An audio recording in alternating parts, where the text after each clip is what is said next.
Welcome to the Soul of Travel podcast. I'm Christine, and I am so excited today to be joined by Sahara Rose De Vore, who is the founder and CEO of the Travel Coach Network. And I'm really excited to get to bring this topic to the podcast this week. So welcome to the conversation.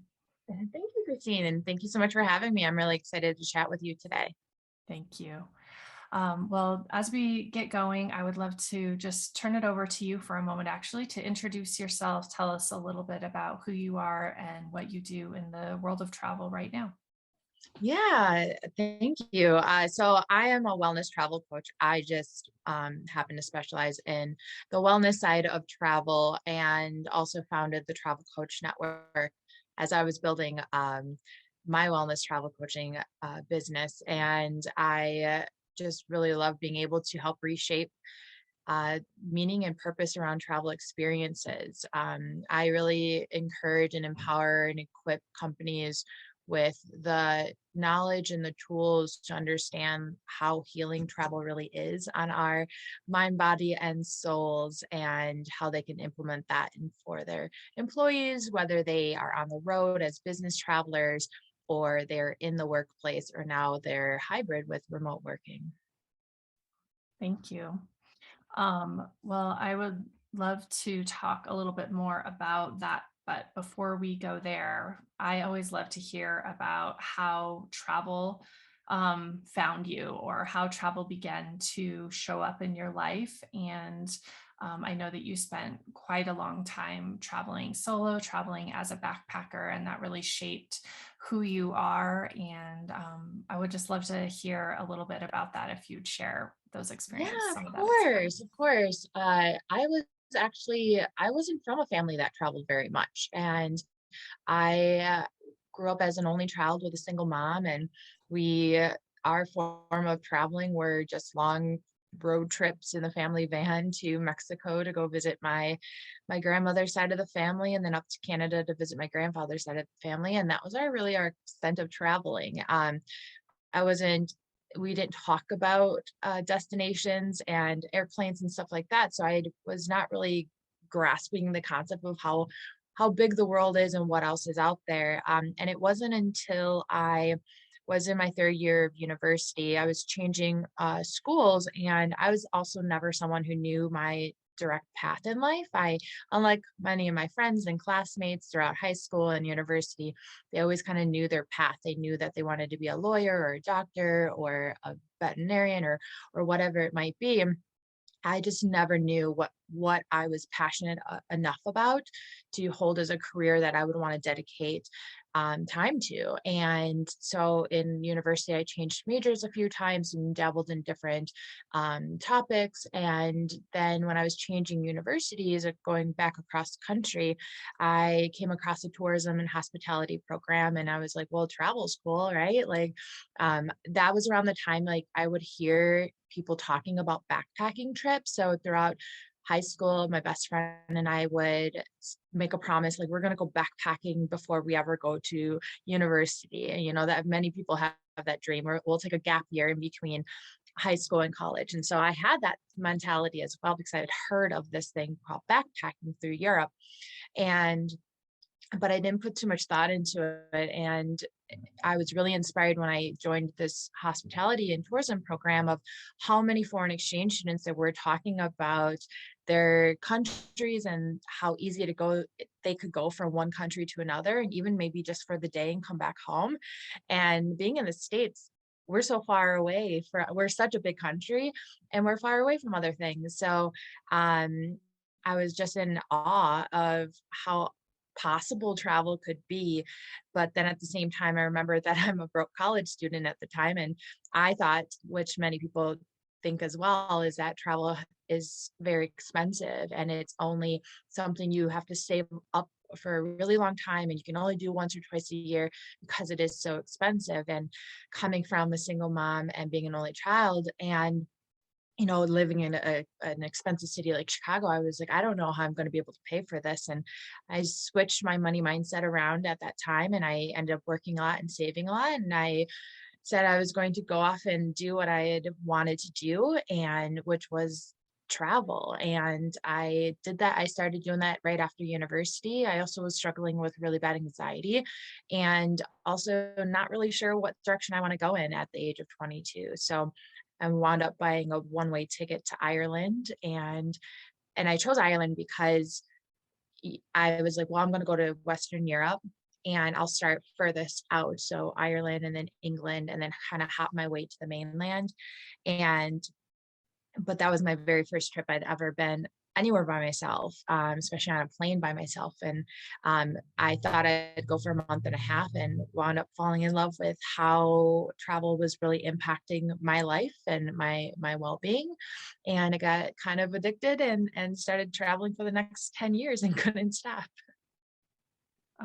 That's amazing. I feel like that's not a very common where people think they'll go for a few months and end up traveling for 10 years. But I also know that if I had had the opportunity, I could see that I would have definitely, I would have done that. I didn't backpack the first time until probably my mid to late 20s, I guess. And it just, yeah, much like you, like who I was when I traveled and how I felt and the way the world felt, I just was like, I am all in. And there really was a moment I was waiting in a restaurant in Bangkok for my flight. We like stayed up all night with the group of friends that we had met, and we had maybe a 6 a.m. flight. So I think I had to be there at 4 in the morning. And, coming like 2, 3 in the morning, I'm like, I don't think I'm going back. I don't think I'm going back. But I did. I got on the plane.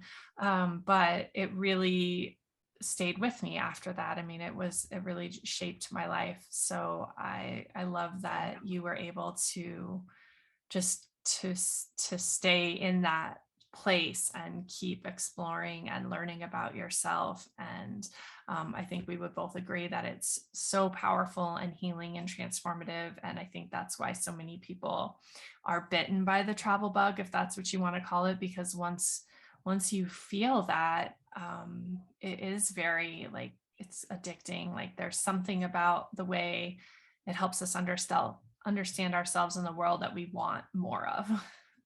Yeah, travel is just so fulfilling, and oftentimes we don't understand or connect with our underlying reasons for why we want to travel. We just go through the process of finding flights and booking a trip and creating itinerary and planning activities. And there's so much more to a travel experience and a travel journey than the cold hard facts of an itinerary and the booking process. And that's what really made me fall in love with like the travel coaching as well, because I just knew that travel was such a tool that many people used in our lives for so many different reasons to heal from a traumatic life event, to celebrate, to connect, to find ourselves, to find purpose, to do business, everything. And when we don't really assess what it is, we miss opportunities on how beneficial that experience really can be. Yeah. I think that's a great place to jump into understanding what travel coaching is. I know when I launched my business and I was talking about creating transformational travel experiences for women, and that I really wanted people to set intentions, know why they were traveling, know what they wanted out of travel, like envision themselves at the end of the experience and who they wanted to be. And I would talk about it to people and they would say, "Oh, you're a travel coach." And I hadn't heard the term yet. I'm like, I don't know. Do you mean travel agent? And they're like, no, a travel coach. And then I started to understand what that meant. And I was like, oh, this is amazing. I didn't really know this was a thing, but yes, that's what I want to be. That's amazing. So can you share with us what is travel coaching, and why someone might seek a travel coach, or what they get out of that experience? Yeah, absolutely. Well, I love hearing that. That's what you were kind of doing before you even heard it was a thing. And that's when I started my wellness travel coaching 4 years ago. I too never heard of it. I never saw it. I didn't think anything about it. And that's also why so many people were coming to me when I started my travel coaching, and it inspired me to create the Travel Coach Network, because people are like, well, I think I've been doing, sounds like something I've been, working on for years, but I just didn't know there was a name to it. But I also learned that over the past 4 years of starting my business, there has been travel coaching in general has just grown tremendously, and it continues to do so. But there's also, as anything that grows, there are different versions of it. So I have learned that there are different definitions out there. Um, Even as simple as just someone who travel coaches people to travel or become travel agents, I think. So you have to kind of do your homework in it, but within the travel coach network and within my world of travel coaching, it's exactly like you were saying that you do, helping people set intentions for those trips. When we think of a why someone would work with a life coach, or a health coach, they have specific aspirations and outcomes and transformations that they desire. I think of travel the same way. It was always that missing piece that people didn't include in their travel experiences mindfully. And but yet people understood, travel, I really was transformed on that trip, or travel really was so helpful for me. So that's where the travel coaches come in, and it helps people fill that gap and say, well, what are the underlying intentions for this trip? What are you looking to get out of it? And it's not the facts of, what kind of activities are you going to do, or, where you're going to go, or what time your flight is going to be at. It's about, how do you want to, based on what the motivating factors for this trip are also called travel triggers. um, that can help you best decide where to go, what to do. Do you need to go alone? Do you need to do some soul searching? Maybe it is, many people who are like, I just need to get away. I just went through, or I'm going through a terrible divorce or a breakup. Travel has been used as a tool to heal in those ways as well. So if we help set intentions for that, we can return from a trip with the best intent or changes and outcomes that we're looking for in the first place. And that's where the travel coaches really come in and step up. And every travel coach is so different, just like a life coach or a wellness coach. They specialize in so many different kind of niches or areas, depending on what it is that they care most about, right? And, I wouldn't be someone mentoring parents who travel because I don't yet have a family and children. That's not my area of specialty. There's so many Black women, female travelers who are travel coaches to help empower other Black women travelers. That's obviously not my niche. So the Travel Coach Network has been there just to help guide and support and inspire and empower travel coaches around the world to be able to figure out, like, what is it that you know and love most about travel, and who exactly can benefit from that. Yeah. Oh, it's so great to hear someone else talking about that process and that journey, because I think it's so important. And I really love sitting down with someone and having that first conversation when they really haven't thought about travel in this way, and they start to think about it, and you see them have that first aha moment about, like you said, a travel trigger, and maybe they didn't even realize that's what they were setting out for.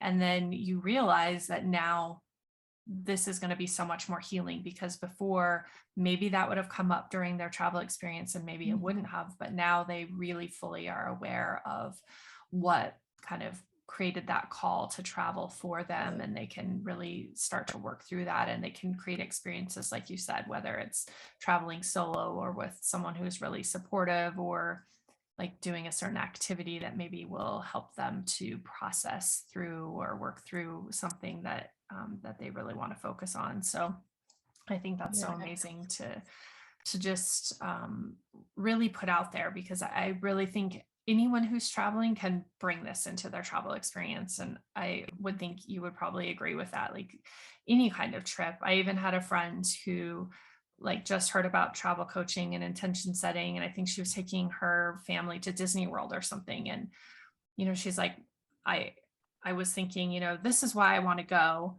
And then this is what I want to get out of it, like without thinking about it, this is what I thought my goals were. But when I really sat down and thought about it, what I really want was like to see the joy on my kid's face, to be relaxed and calm, to just have a great time and let go of like expectations or something. And, they said, because I created that space for the experience, it was so much more magical and rewarding. So, I think it's really great to talk about this in the context that it doesn't have to be, 10 years of solo backpacking. Like this can Right. happen on every kind of travel experience, and Oh, even a day absolutely. trip Yeah. or a local neighborhood exploration. But how have you seen that shift what your travelers get out of their experience? Yeah, and actually, like you mentioned, it's not just for the 10 years of solo backpacking. And I worked a lot in the business travel industry with travel coaching, and that's kind of where I started my wellness travel coaching was in the business travel industry. And even just having business travelers put more intention behind their trips too, and focus on, these different types of wellness experience they could have, that is going to help lead to increased productivity, increase creativity and innovation levels, and connect on a more personal level with those they're doing business with.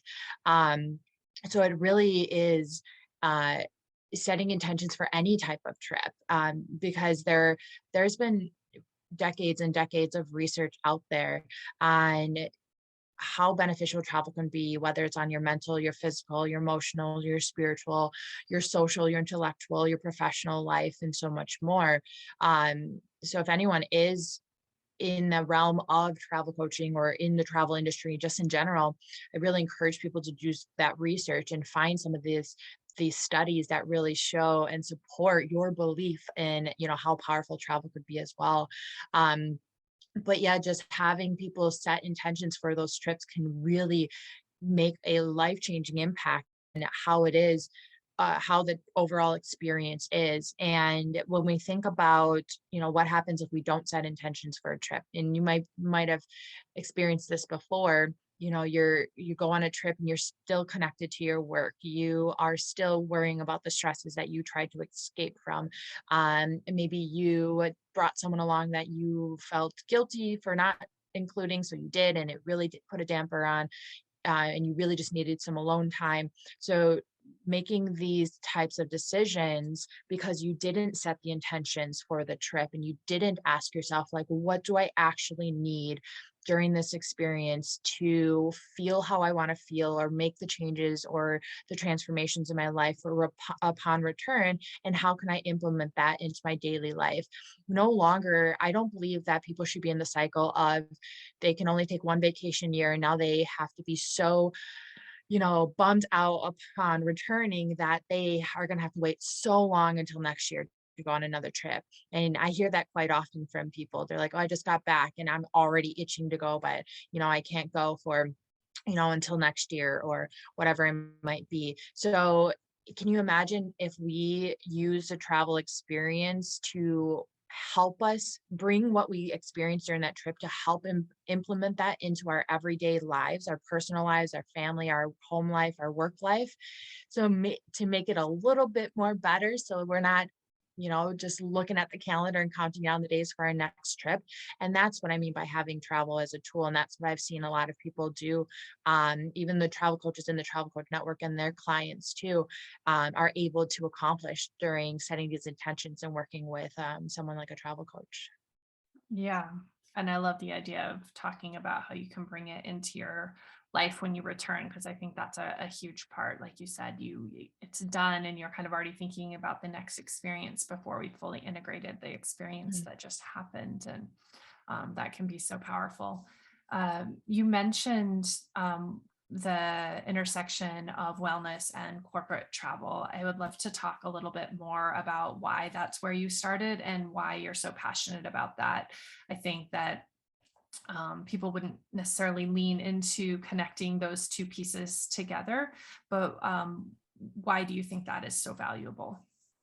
Yeah, well, it's funny that I'm actually in the corporate space, business travel, corporate wellness, because I knew for myself that was not the route I wanted to take in life. I already knew for myself that I didn't align with what a corporate schedule was going to look like, or a corporate job, or whatever it might be, despite that's what the industry was telling me I should do upon graduating with my degree in hospitality tourism, whether it was working in a hotel or working in um, as a flight attendant, or working for a company that quote unquote paid you to travel for business.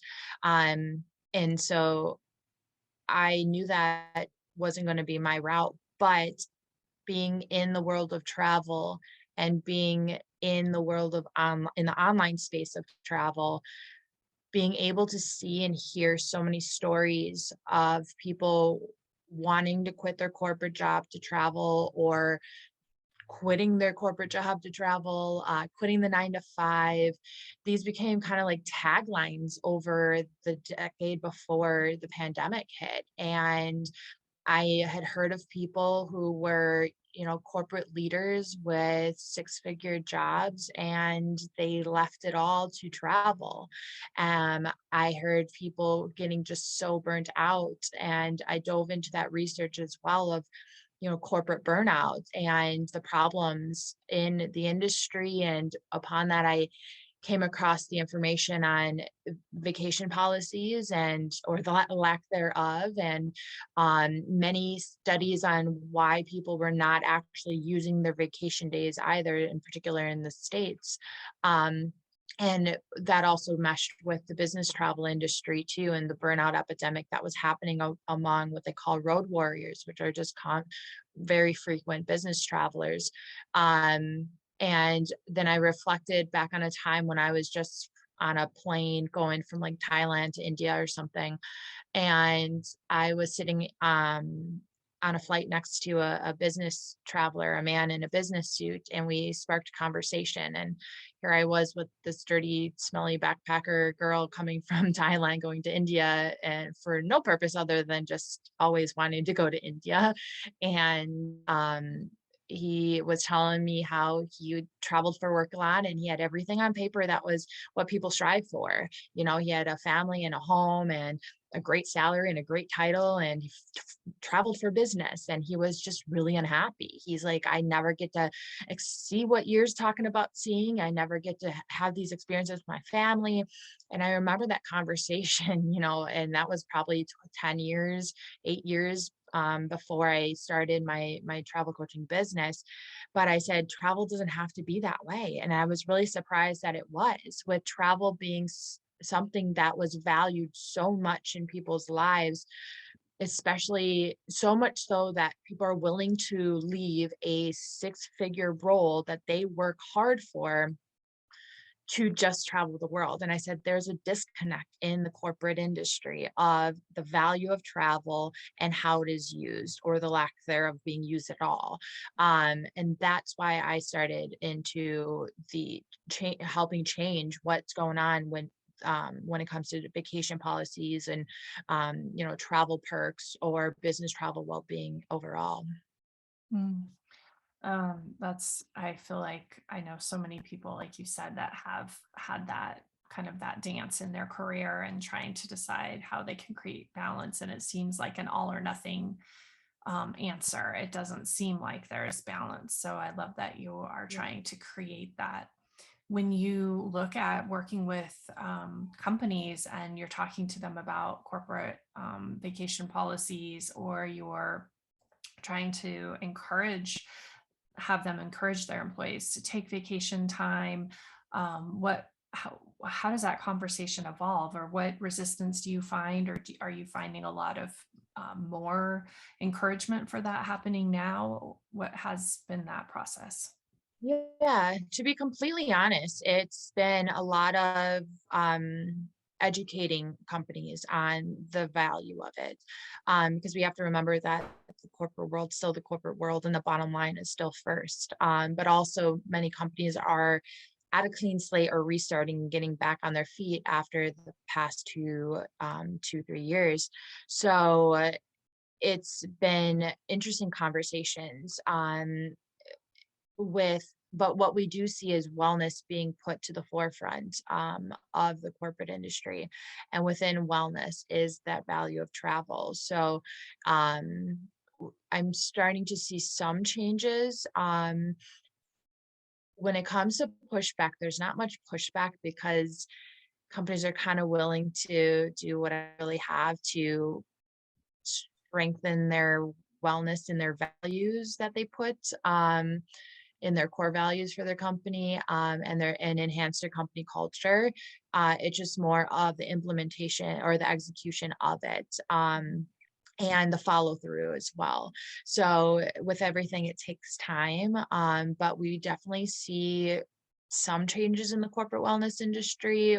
Right now, it's more so on the support, the acceptance of just wellness. So we see a lot more static things like yoga and meditation, or healthier meal options, um, and not as much travel at the moment because also the travel industry is still getting back on its feet.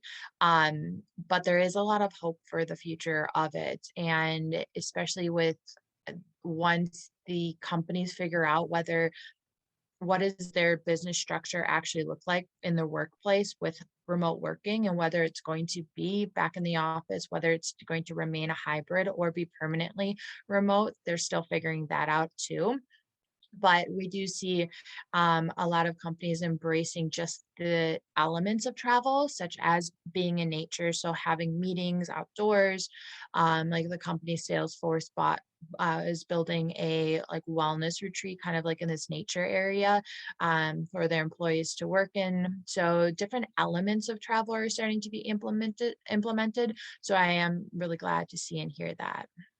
Yeah, it seems like it's really the perfect time to kind of being integrating this. Like you said, so many people have been working remotely, Mhm. and I know that many companies have then had to look at how they can not only figure out how to bring workforce back, shift to create whatever their new culture will be after the pandemic, but also meet the needs of people that are now considering working remotely, wanting to work for themselves, wanting to be digital nomads, like people that have gotten a taste of that freedom, which also kind of involves being able to travel or be more flexible, spend more time in nature.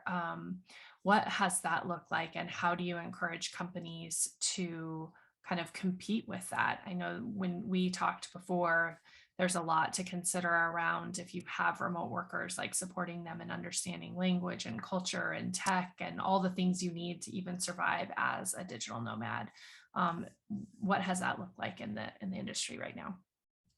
Yeah, well, we see baby steps being made. And so, like I said, it's not so much the vacation policies that are being changed, um, but there are those elements of travel that are being implemented. And it really just looks like it's individual. It's every company, it has to be assessed differently because every company has a different structure, has a different workforce, and it has a different locations. So it's more of individual projects with that. But some of the general things that I do recommend companies to take a look at are look at your surrounding environments, take a look at your policies that you already have in place. And how can you also take those elements of travel and use it to help boost what they are looking for most right now, which is to attract and retain valuable talents, and also to boost engagement between those who are in the workforce and in the workplace and those who are on the road working remotely. And that's a big problem in the industry that companies are trying to figure out as well. But when we take a look at why people embrace travel in the first place is the diversity in cultures, the diversity in locations, the ability to fill their self voids when it comes to um, being in nature and what that does for people. So whether being in nature means being by bodies of water, being near trees, just being in the fresh air, hearing different sounds. Um, Many places don't take into consideration their destination, their location, and how powerful that could be as well, because the workforce has always been in, a building with four walls and a ceiling. Granted, there are windows, but everyone works differently. So being able to provide different options for different types of people is really helpful. It could everyone deals with something differently and struggles in different ways. So whether it's families who just need to spend more time together, moms who, are overworked and overstressed. So it's really providing different options. And that's why it's always a great idea for companies to look into hiring travel coaches, because you can assess the different needs of your different types of employees. And that's what employees are looking for, which is to be treated differently and or to be treated as individuals, because we all go through something different, and we all work and produce in different ways. So in order for employees to be the most productive that they can be and actually achieve those goals that their job requires of them, companies have to treat them as individuals and help them, reach those goals in their own particular way, whether it's centered around their wellness or even just the environment that they work in, is really important too. Yeah. I love thinking about all the ways that wellness and travel and, and work intersect.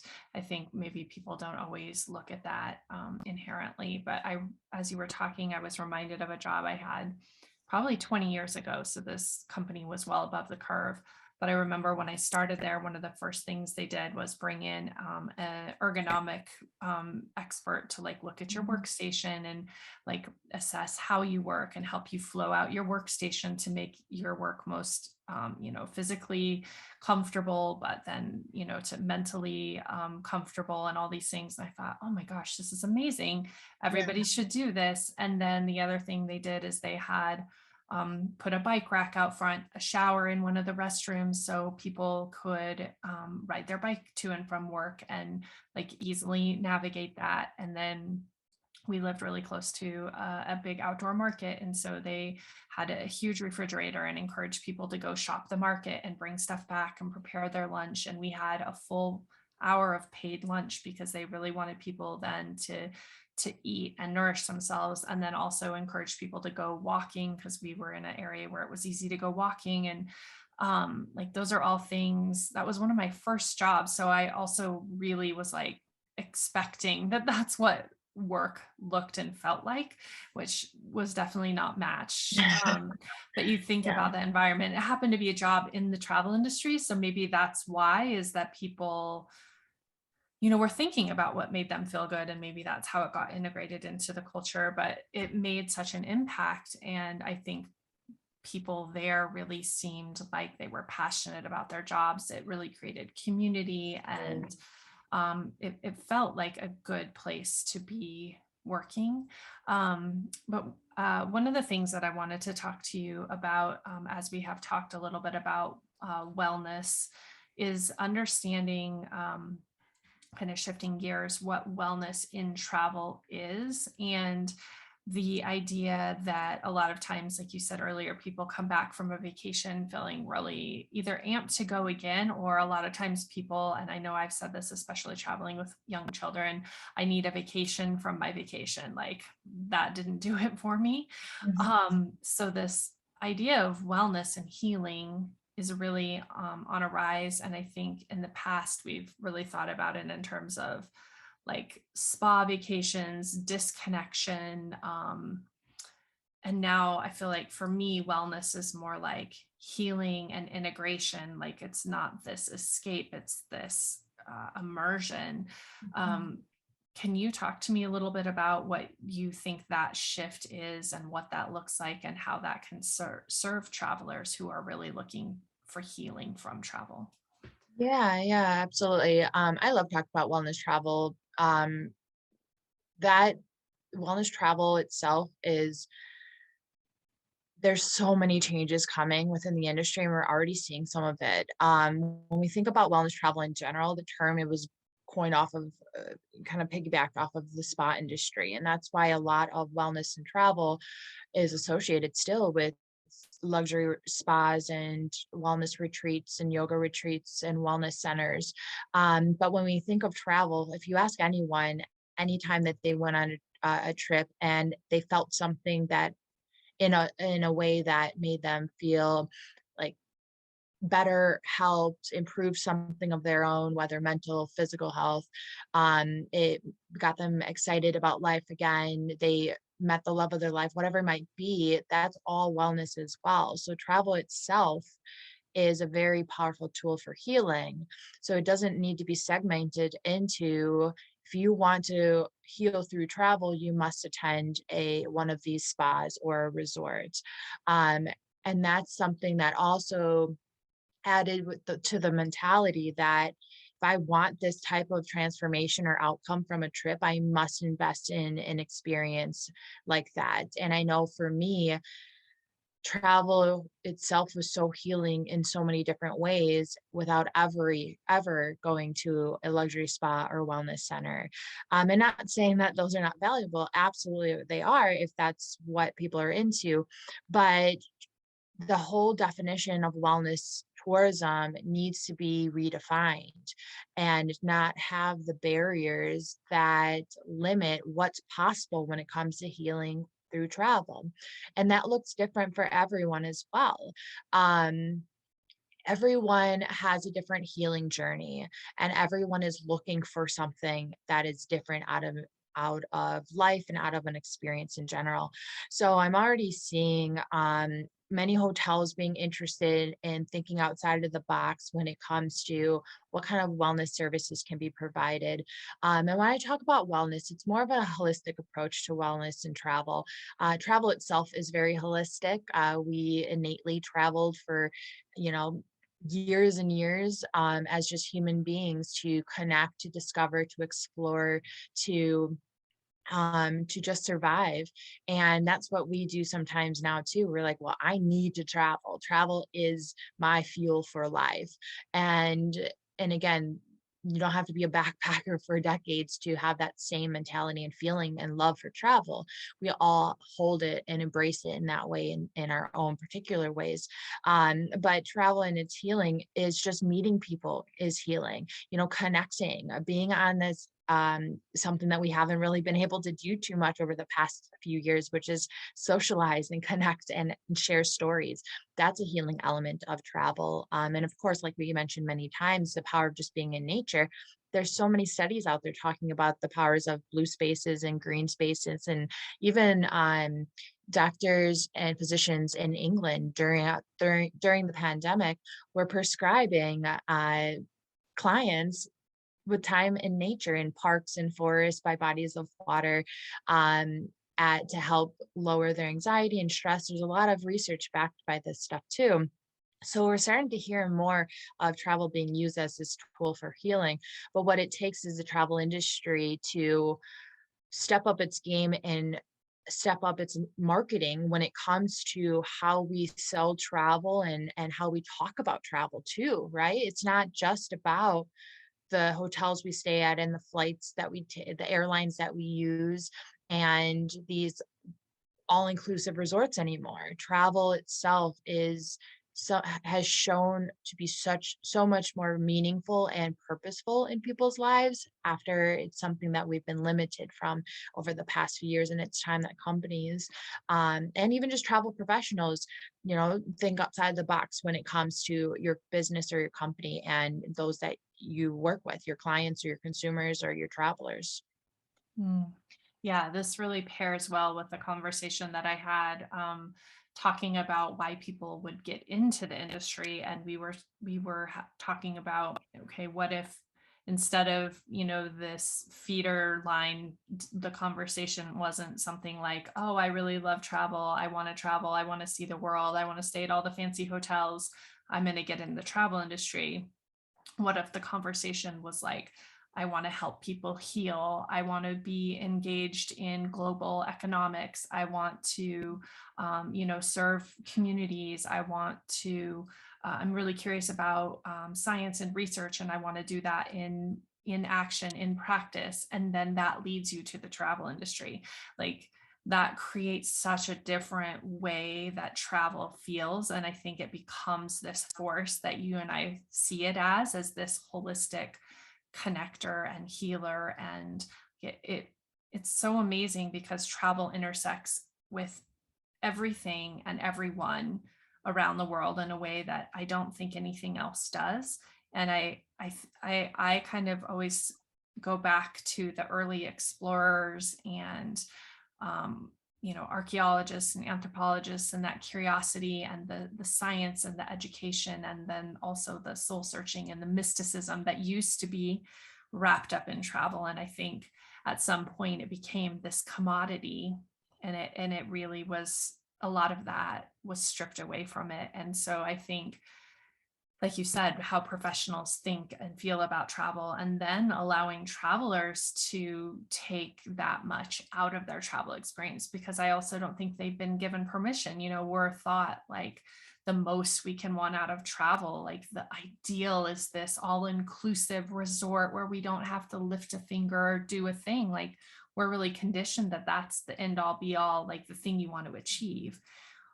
But I think now people are starting to see also this tool for healing and engagement and immersion in culture and connection, and almost going back to that early way of thinking about travel. And I'm really excited for those kinds of conversations. I feel like that's where I've lived in travel since I began traveling, but I know as a culture that that's not been the case across the board.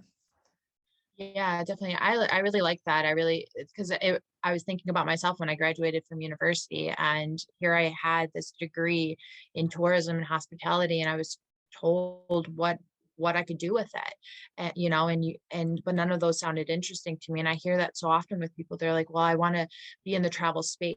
A travel industry of some sort, and here again are the boxes that they must be put in order to have that. But I love what you're talking about of thinking outside the box and expanding upon, when if you think of someone who says, I want to help people heal, or I want to help people feel well, well, there too, the industries you must be a doctor, a nurse, something in the medical field, maybe a therapist. Um, but what about if there's, a way to mesh that together? And that's really what travel does. It opens the idea to a whole new spectrum of careers that mesh travel with whatever it is that someone else is interested in, because travel isn't just applied to vacations, it's applied to our lives in so many different ways. And the elements of that, whether it's in remote work or business travel, or the corporate wellness space, or you know, taking elements of travel and including it into, a company or an infrastructure, um, or a lifestyle. There's the possibilities really are endless, but it's really takes people to start thinking differently about travel itself. So I love Yeah. that. Yeah, and I was talking with someone else as well, as when you define travel, and it really being any experience that you leave your home for, and or leave your place of origin for. And so then your conversations about travel, the way you can work in travel, really open up as well, because people travel for so many reasons. And again, it's not just vacations, it can really be the gamut of things. It can be traveling for medical reasons, it can be travel for professional, it can be for so many ways. And then that again opens up like what we can ask out of our travel experiences, ask out of our travel careers, and the ways that we can engage. And so I think I really look forward to a future where travel is like invited to all these different professional areas to see how they do connect and how they can work together, because I think it's just the lining and the thing that brings everything together. Mhm. Um, Before we end, I would love to talk just a little bit about kind of back to the coaching and mindset. And if we are not traveling in a conventional sense, how can we bring some of these elements you mentioned, even in the corporate world, just having a meeting outside as a way, or going to a park. But how can we bring both some of the physical elements, but the mental elements into our daily practice? Yeah, absolutely. And when we think about travel, travel is the foundation of people in place. So we have the place there, right? If we're in a location in a workplace, and it's a stagnant place, then taking like I said, advantage of the surroundings and what's there. But then think about the people, and the elements of travel and people when it comes to culture and languages, and really connecting with one another in that way can help boost that, company culture and give us the elements of, travel without actually stepping foot on a plane and going anywhere. Um, so what that can look like is sharing stories, having exchanges of cuisines, just letting people understand and appreciate the diversity in the world, because we that's one of the main reasons why we travel. And I ask so many people within my network and online, why do they travel? And I always hear them say, I want to experience other cultures. Well, why isn't that? People are from all different cultures in one work establishment. Why is that not being utilized as well, right? Why are we not encouraging people to tell about their story and their background and their family and their traditions and their beliefs? um, I think that's something that we all need in the world as well, to grow compassion and empathy and gratitude and appreciation and understanding and acceptance. If we want work environments to be a happy, safe, healthy place, physically and mentally, people have to feel accepted and understood, and travel is something that can do that. So opening up those conversations. So that's just another example of a way to incorporate the essence of travel without actually going on a vacation somewhere when it comes to the corporate world. Yeah. Um, Again, this reminds me of another recent conversation. I'm lucky to get to spend time like having great conversations over and over. It's like the thing that makes me happiest. But about talking about, and I was thinking about this earlier too, when you were looking at corporate policies and culture and how we integrate wellness, is maybe shifting the idea that we are serving people at work and people aren't serving us.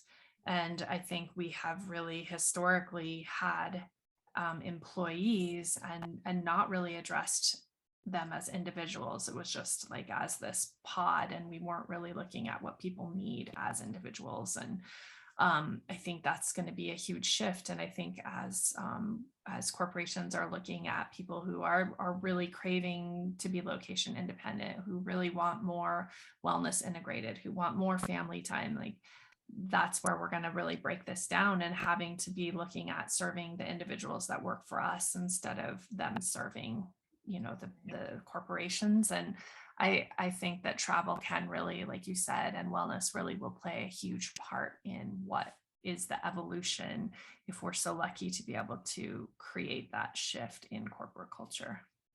Yeah, absolutely.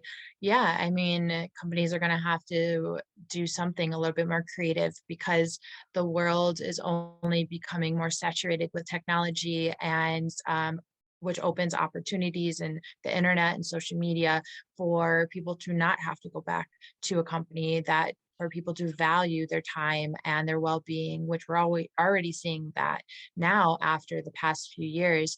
And so there's more ways for people to earn money, and sometimes more money online. So if something that companies want is to attract and have their people come back or and stay and build their brand as they would like, they have to start thinking, what it isn't about what they assume people want. It's asking, what do people want, and taking a look at the human behavior.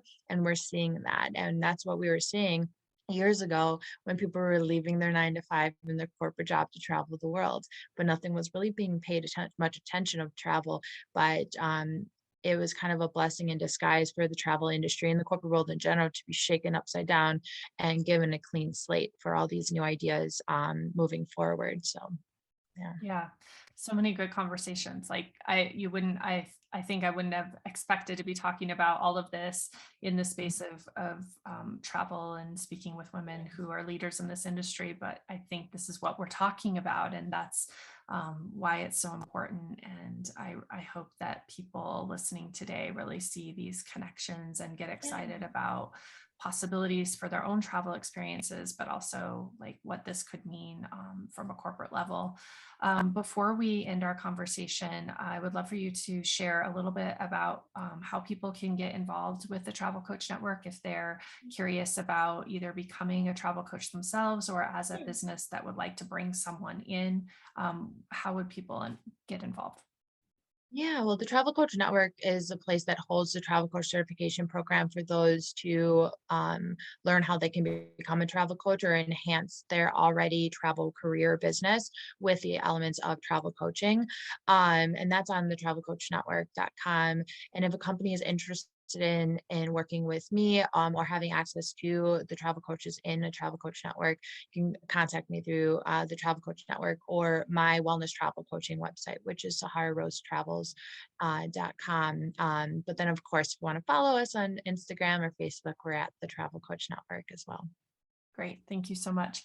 The last thing that I have is a series of rapid fire, or I really say rapid fire-ish questions to just get to know a little bit more about you as a traveler. And it seems like something always comes up that's really valuable in this question. So the first one is, what is your favorite book or movie that offers you a travel escape or inspires you to adventure?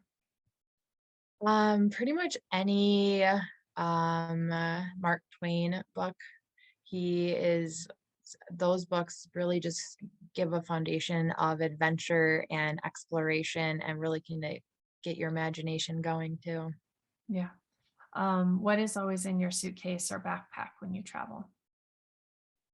Um, I think something that's let me try to think of something that's a little bit different. Mm,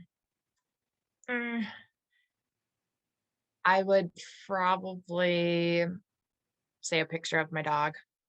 Keep I that don't in think there. anyone's ever said that, so that's amazing. Um, what is I your mean, I could tell you all favorite? the obvious things in there. Like I got some Right. pants, I got some shirts. You never know. There's some very interesting things that come up, and sometimes things that people don't think about as being useful. But I love that. I usually have a note from my kids because they always write me a note when I travel, and so I I love have that, that yeah. tucked in there, which is nice. So Sometimes my uh, dog will sneak a dog toy in my bag, and I find that too. So sometimes a that's dog toy. perfect going through customs or something like that. You're like, I don't really know, but what has been your most memorable destination you've traveled to? It's always a tough one because I've traveled to over 84 places. I some place that was super memorable, I would always just say the Philippines. I spent quite some time there after the super typhoon went through. And if you want to talk about a place where you really feel embraced and appreciated and can really feel the joy and the positive energy from people who really didn't have very much to begin with, that was a very transformative experience for me, just living on the island and spending time with the locals and being in an environment like that too. So the Yeah, Philippines. thank you. Where do you still long to visit? I really want to go to, let's see, oh, the Galapagos Islands would be beautiful. I'm a huge animal, wildlife person, and especially I'm an Aquarius, so especially anything marine life. So one Yeah. day. Yeah, I am a Pisces traveler, so the water also calls me, and the Galapagos has been on my list Mhm. for as long as I can remember, as like a place doesn't even seem real that we Right. can possibly travel to. So let's see. Next one is, what do you eat that immediately connects you to a place you've been? Uh, green papaya salad. I would always get green papaya salad on the streets in Thailand, and they would make it there for you. So sometimes my mom and I will go to a Thai because I've taken my mom to Thailand twice too, and she loves it as well. So sometimes we go to Thai markets in our hometown and get and we tried making it ourselves too, but it didn't really work out very well. Yeah. Yeah, that's so heartbreaking when you have those things that you really loved when you travel and you try to recreate them and there's just no way that it is happening and it seems a little bit sad because it's so good, but then it's always out there for you the next time that you're able Yeah. to travel. Who is the person that inspired or encouraged you to set out and explore the world? Um, honestly, it would just be a mixture of people and partially my professor in my tourism, that very first tourism class I took, and the students in there. that was the first catalyst to really be inspired to go and see the world. And then there's always my mom, who will always just support whatever aspirations I had. So a combination of them all would be kind of the catalyst to my motivation and my determination to go and explore. Yeah. And the last is, if you could take an adventure with one person, fictional or real, alive or past, who would it be? Well, this is actually going to be kind of like a boring answer, but I'm I was recently engaged, so somewhere with my fiance, because we met during right in the beginning of the pandemic. So we haven't been able to travel too much together yet. So there's places in the world that I just envision showing him and creating new memories and new experiences with him. So my fiance. Yeah, that sounds like the perfect answer. So, well, Sahara Rose, thank you so much. I really have enjoyed connecting with you, preparing for this conversation, and loved like all of the things that we were able to talk about during this, the space of this hour. I feel like there were so many things that people will be able to think about that maybe they haven't thought about in the context of travel before. Yeah, definitely. I hope everyone got a little bit of inspiration and encouragement and ideas and insight, for whether it's your own adventures or your work or whatnot too. So thank you so much for having me. Thank you.